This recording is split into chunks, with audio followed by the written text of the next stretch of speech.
Hello, everybody. My name is Ray. Welcome to the Evangelical Dark Web. Today, we're going to be discussing Tucker Carlson. And I wanted to talk about Tucker Carlson already this week, but obviously, the major bombshell announcement that he has been unceremoniously, gone and ousted from Fox News. We have to discuss that because that's going to shake up the conservative news landscape. Fox News' hegemony is completely dead now that they have no Tucker. Tucker Carlson was the biggest draw to Fox News, and it's not even competitive.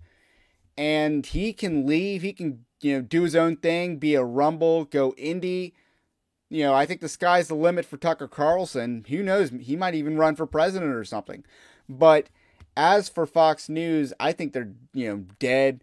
But the reason why I wanted to talk about Tucker Carlson this week was a viral video that went around the internet featuring his speech that he gave at the Heritage Foundation, in which he shows wisdom and discernment beyond the worldview and faith tradition that he came from. And I want to point that out. I think that's an interesting story to talk about.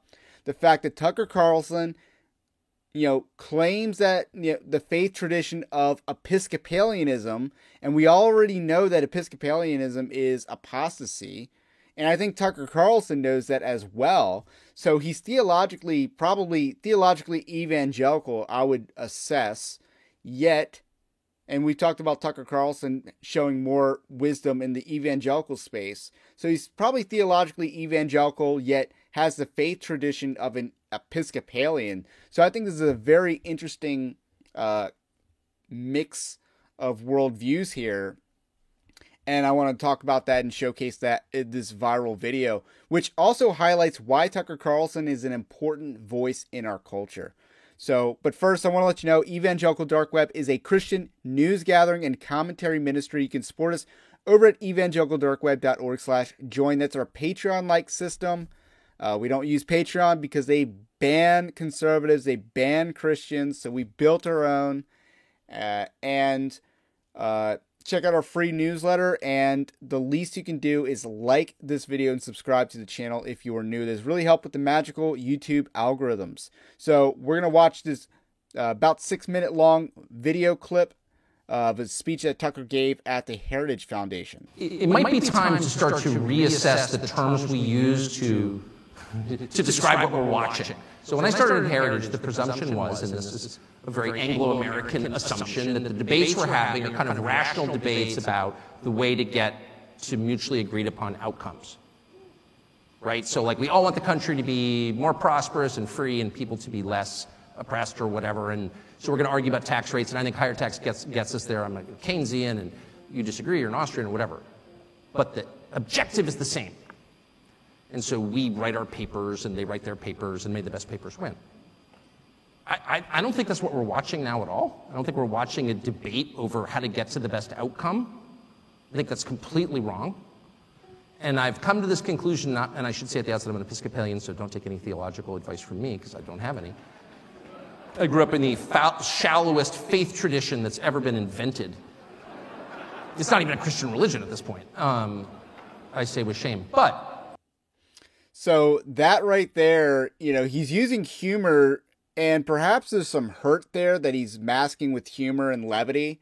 But Tucker Carlson recognizes, and he's gonna, you're gonna see him pivot from, he's talking about this esoteric ivory tower mentality. He's talking about a different era of American history where the two sides were actually working towards the common good, like when this country was founded, and you were debating the Federalist and the Anti-Federalist, who are both working towards, what's the better method of preserving freedom? Is it a Bill of Rights? Oh no, the Bill of Rights would actually invite the government to regulate what's enumerated in the Bill of Rights. That was the argument against the Bill of Rights. It turns out that, both arguments were correct, but that's just the unfortunate position that we find our nation in.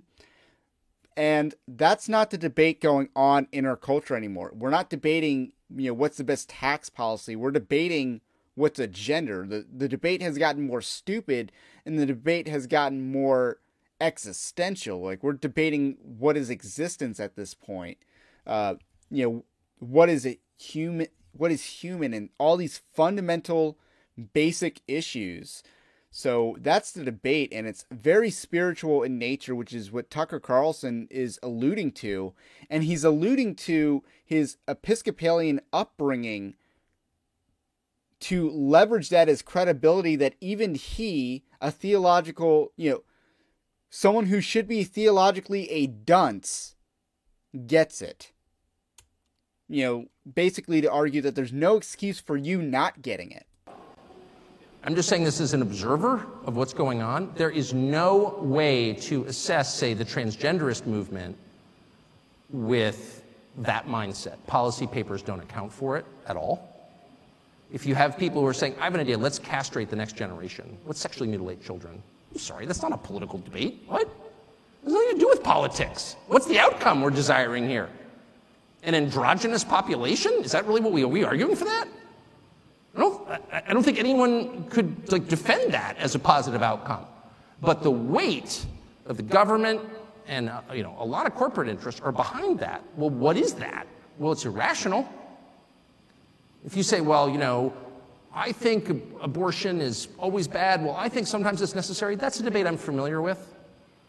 But if you're telling me that abortion is a positive good, what are you saying? Well, you're arguing for child sacrifice, obviously. It's not about a teen girl gets pregnant and what do we do about that and victims of rape. I get it.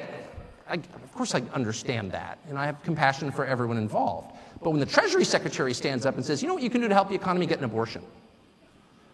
Well, that's like an Aztec principle, actually. There's not a society in history that didn't practice human sacrifice. Not one. I checked. Even the Scandinavians, I'm ashamed to say. It wasn't just the Mesoamericans, it was everybody. So it's interesting how he talks about the issue of abortion, basically says there's a difference between calling it a necessary evil versus calling it a public good. And that is where the left is at. They are openly calling abortion a public good. So that's what that is. What's the point of child sacrifice? Well, there's no policy goal entwined with that.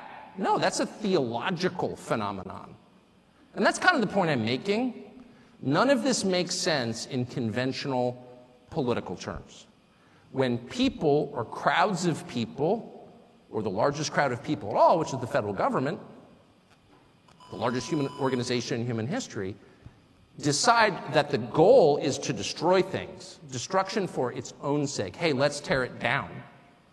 What you're watching is not a political movement, it's evil.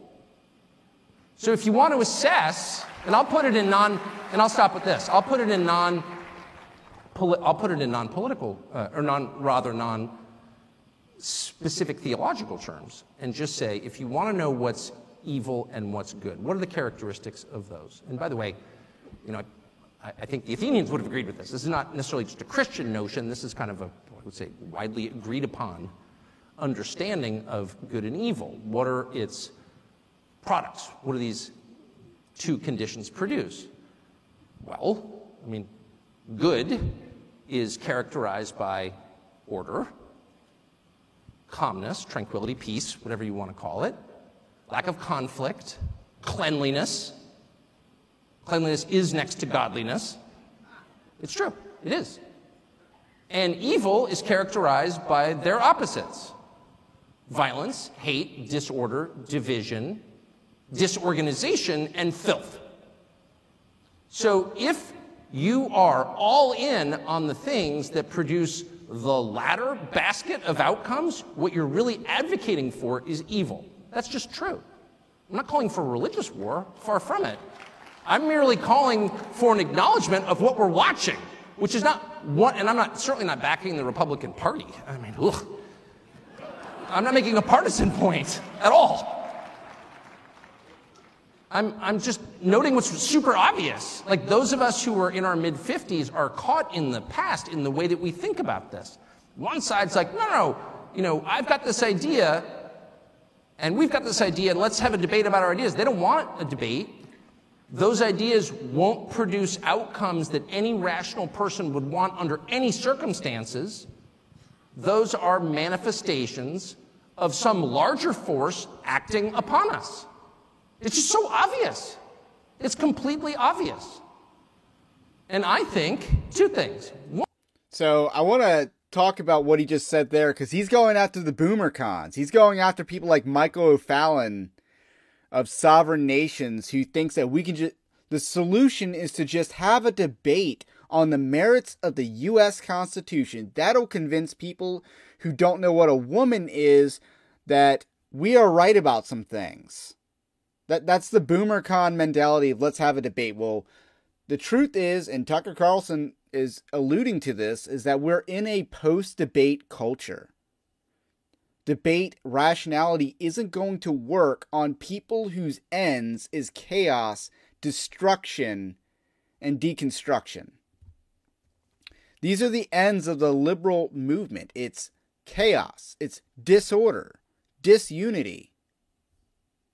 You can't reason with it. It just has to be defeated. And he's going after the boomer con mentality of let's just have a debate. And it's, that's one reason why Tucker Carlson is where he is at now, is because he mocks the left. He mocks liberals. He mocks apparently boomer cons a little bit here. And that's devastatingly effective. He has shifted the Overton window, and he recognizes that we are up against a spiritual battle, not merely a temporal battle. one, we should say that and stop engaging in these totally fraudulent debates where we are using the terms that we used in 1991 when I started at Heritage, as if maybe, I could just win the debate if I marshaled more facts. I've tried that, doesn't work. And two, maybe we should all take just like 10 minutes a day to say a prayer about it. I'm serious. Why not? And I'm saying that to you not as some kind of evangelist. I'm literally saying that to you as an Episcopalian. The Samaritans of our time. I'm coming to you from the most humble and lowly theological position you can. I'm literally an Episcopalian, okay? Literally. And even I have concluded it might be worth taking just 10 minutes out of your busy schedule to say a prayer for the future. And I hope you will. So that is the viral clip, and he is using his theological dunce status as an Episcopalian to shame you for not saying a prayer for our nation. He's using that as a call to prayer, that even someone from, and I guess this maybe alludes to the Bible verse about God using the low to humble the wise and stuff like that. God chooses whom he chooses for his glory. And if God is going to use an Episcopalian, who sounds pretty evangelical in his understanding of the world, but if God's going to use an Episcopalian, what does that say about the Russell Moores, the Tim Kellers, the Beth Moores, and the David Frenches of this world? All four of those people I specifically named because Tucker Carlson has called them out. Because Tucker Carlson has more discernment than is natural for an Episcopalian. So that means a couple things. One, Tucker Carlson is regenerate.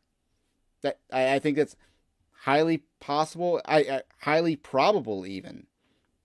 Two, Tucker Carlson is repeating what he hears on the lower tier, the minor leagues, so to speak, as far as podcast and content goes, and he knows what works. I think, both of those are probably true to some extent. But that's why Tucker Carlson is explosive, because he has opened up the window, the Overton window of cable news. There's no more Bill O'Reilly suppressing the conservative movement because Bill O'Reilly is actually a moderate at best. None of that anymore. Tucker Carlson set the standard. And I know that Tucker Carlson was very weak on the COVID issue early on. Pretty bad on that, actually. But he has entertained conservative viewpoints time and time again that Fox News would not have entertained a decade ago. So I wish Tucker Carlson all the best. His departure from Fox News, as hostile as it definitely appears, I think, God will use it. to destroy Fox News, to help Tucker Carlson with his next stage in life. And, just praise God. And have a blessed day, and we'll catch you on the next one. That's all I got to say. Let me know what you think about what I think in the comment section below. And God bless.